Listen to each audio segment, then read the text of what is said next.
என் நெஞ்சில் குடியிருக்கும்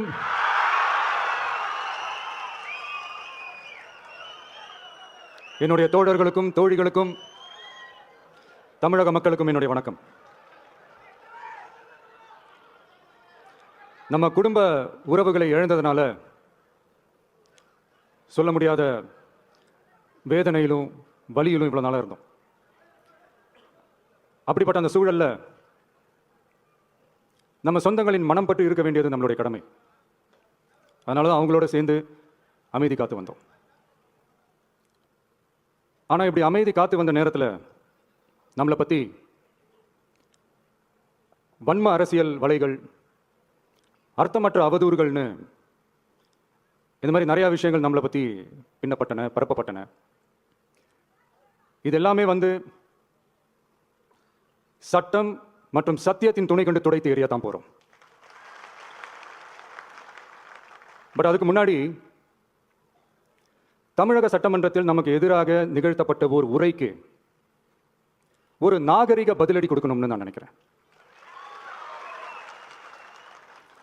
அரசியல் செய்ய விருப்பமில்லை, அரசியல் செய்ய விருப்பமில்லைன்னு அடிக்கடி சொல்ற முதல்வர் நம்மளை குறிப்பிட்டு பல்வேறு அவதூறுகளை பதிவு செய்வதன் வாயிலாக பெருந்தன்மையை பேரளவில் மட்டுமே பேசும் முதல்வர் 15/10/2025 அன்னைக்கு தமிழக சட்டமன்றத்தில் நமக்கு எதிராக பேசிய பேச்சில் எவ்வளவு வன்மத்தை கக்கியுள்ளார் என்பதையும்,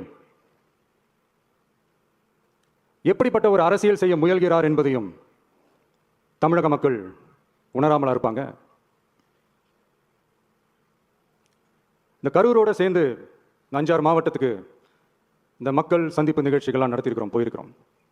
அங்கெல்லாம் இந்த லாஸ்ட் மினிட் வரைக்கும் எங்களுக்கு அந்த இடம் கொடுப்பாங்களா மாட்டாங்களா, பெர்மிஷன் தருவாங்களா மாட்டாங்களா, இப்படியே இழுத்து அடிச்சுட்டு இருப்பாங்க. நான் நாகப்பட்டினத்தில் சொன்னது மாதிரி தான்.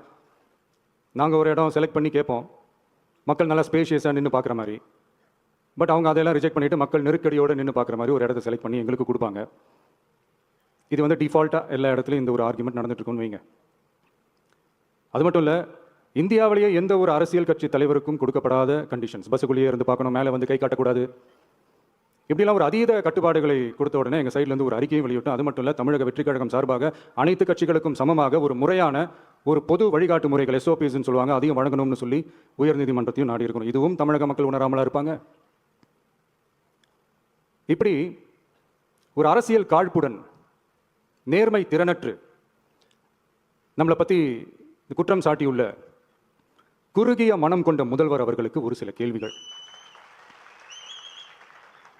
உச்சநீதிமன்றத்தில், அதாவது 13/10/2025 அன்னைக்கு உச்சநீதிமன்றத்தில் நடந்த அந்த விவாதங்களை வைத்தும் அந்தந்த உத்தரவுகளை வைத்தும் இந்த கேள்விகள். இப்படி பொய் மூட்டைகளாக நம்மளை பற்றி இந்த அவதூறுகளை அவிழ்த்து விட்ட முதல்வர் அவர்களுக்கும் திமுக அரசுக்கும் சார்பாக கோடிகளை கொட்டி அமர்த்தப்பட்ட அறிவார்ந்த வழக்கறிஞர்கள் அவங்க இந்த கபட நாடக திமுக அரசோட தில்லுமுல்லுகளை தாங்கி பிடிக்க இயலாமல் உச்சநீதிமன்றத்தில் திக்கு திணறி நின்றது முதல்வர் அவர்களுக்கு மறந்துவிட்டதா?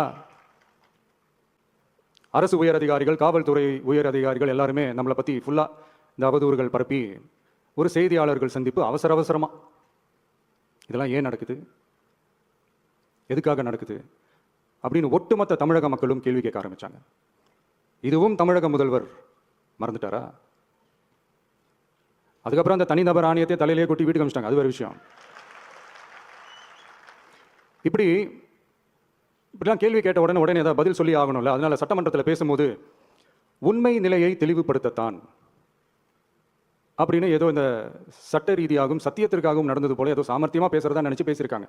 இப்படி ஒரு 50 வருஷமா பொது வாழ்க்கையில் இருக்கிற ஒருத்தவங்க ஒரு முதல்வர் அவர்கள் சொன்னது எவ்வளவு பெரிய ஒரு வடிகட்டின பொய், சப்பை கட்டுன்னு நான் சொல்லலை, உச்ச நீதிமன்றம் சொல்லியிருக்கிறாங்க. அவங்க சொன்னதெல்லாம் என்னன்னு கொஞ்சம் லைட்டாக பார்ப்போமா? The comments which have been made before the media by the top officers of the police department may create doubt in the minds of the citizenry on impartiality and fair investigation.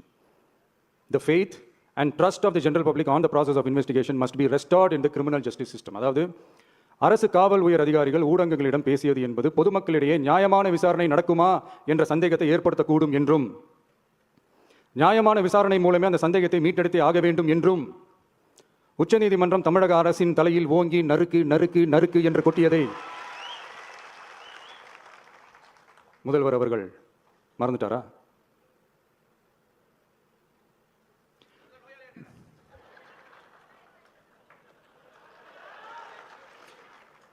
மாண்பமை Chennai உயர்நீதிமன்றத்தின் மாண்புமிகு நீதியரசர் SID அமைத்து உத்தரவிட்டார் அல்லவா? அந்த உத்தரவை ஏதோ சட்டத்தின் மீதும் நீதி பரிபாலனத்தின் மீதும் மரியாதை கொண்டவர்கள் போல ஒரு நாடகத்தனமான கொண்டாட்டத்தை திமுகவும் திமுகவிற்கு ஒத்து ஊதுவோரும் நடத்தி கூத்தாடி குதூளித்தனர் அல்லவா? தாவேகாவிற்கு எதிராகவும் நமக்கு எதிராகவும் உயர்நீதிமன்ற மாண்புமிகு நீதியரசர் தீர்ப்பளித்து விட்டதாக விதந்தோதி விழா எடுத்தனர் அல்லவா? அந்த உத்தரவை குறித்து சொல்லும்போது எந்த ஆவணத்தின் அடிப்படையில் அந்த உத்தரவு அமைக்கப்பட்டது? நான் கேட்கல, உச்சநீதிமன்றம் கேட்டிருக்கிறாங்க. The judgment is completely silent about how learned single judge arrived at such a conclusion and what material was pursued by the court என்று உச்சநீதிமன்றம் உரத்த குரலில் கேள்வி கேட்டது. அப்போதும் கூட உச்சநீதிமன்றத்தில் திமுக அரசுக்காக வாதாடிய அறிவார்ந்த மூத்த வழக்கறிஞர்கள் பதில் சொல்ல இயலாமல் வாய் மூடி மௌனம் காத்ததை நாடே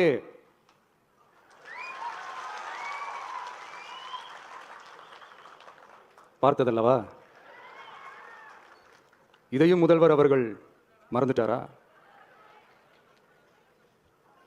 Such petition not to be dealt with by the division bench, registering as public interest litigation in right earnest and not to be dealt with by a single bench. அதாவது பொது வழிகாட்டு முறைகளான SOP அமைக்கப்பட்டு வெளியிட வேண்டும் என்ற கோரிக்கையுடன் வந்த ரிட் மனுவை நீதிபதிகள் டிவிஷன் பெஞ்ச் தான் கையாள வேண்டும், தனி நீதிபதி பெஞ்ச் கையாளக்கூடாது என்றும் உச்சநீதிமன்றம் சொன்னதல்லவா? அது மட்டுமா, கோரிக்கையே இல்லாமல் SIT அமைக்கப்பட்டது எந்த வகையில் சரி என்றும் கேள்வி எழுப்பியது உச்சநீதிமன்றம்.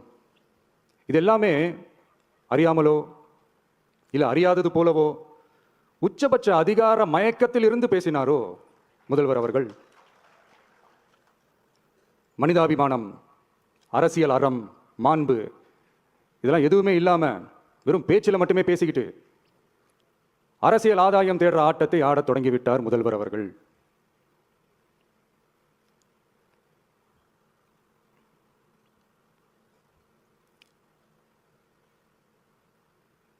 இதெல்லாம் என்ன உங்களுக்கு புதுசா? என்ன 1969க்கு அப்புறமே எப்போ கட்சி அவங்க கைக்கு வந்ததோ, இன்னும் குறிப்பாக சொல்லணும்னா 1972க்கு அப்புறம் கேள்வி கேட்க ஆளே இல்லாமல் போச்சுல, அதுக்கப்புறமே இந்த திமுக தலைமை இப்படி தானே இருக்குது. இப்போ நாங்கள் கேட்டோம் இந்த சில கேள்விகள், இதெல்லாம் நான் கேட்கல, சுப்ரீம் கோர்ட் கேட்டிருக்கு. இதனால என்ன புரிய வருது? இந்த கவர்மெண்ட் நடத்துகிற அந்த விசாரணை மேலே சந்தேகம் ஏற்படுதுன்னா அதுக்கு என்ன அர்த்தம்? உங்க மேலே நம்பிக்கை இல்லைன்னு அர்த்தம்.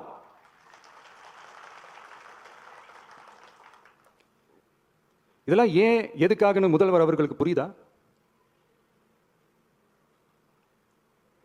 சுப்ரீம் கோர்ட் சொன்னதோட மட்டும் இல்ல, நிஜத்திலும் இன்னைக்கு மக்களுக்கு இந்த கவர்மெண்ட் மேல இருக்கிற நம்பிக்கை மொத்தமாக மண்ணுக்குள் புதைந்து விட்டது. இதுவாவது முதல்வர் அவர்களுக்கு புரியுதா? புரியலனா 2026 தேர்தலில்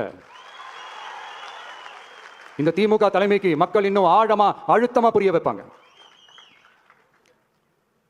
அப்ப கூட இவங்க என்ன பண்ணுவாங்க தெரியும்ல, 5 வருஷத்துக்கு ஒரு வாட்டி பழக்க தோஷத்தில் ஒரு அறிக்கை ஒன்று வெளியிடுவாங்களே, மக்கள் தீர்ப்புக்கு தலை வணங்குகிறோம் அப்படின்ட்டு அந்த அறிக்கையை வெளியிட்டு இப்போ அறிவாலயத்தில் போய் ஓடி ஒழிஞ்சுப்பாங்க. இப்பவே ரெடி பண்ணி வச்சுக்கோங்க அந்த அறிக்கையை. எப்படி? மக்கள் தீர்ப்புக்கு தலை வணங்குகிறோம்.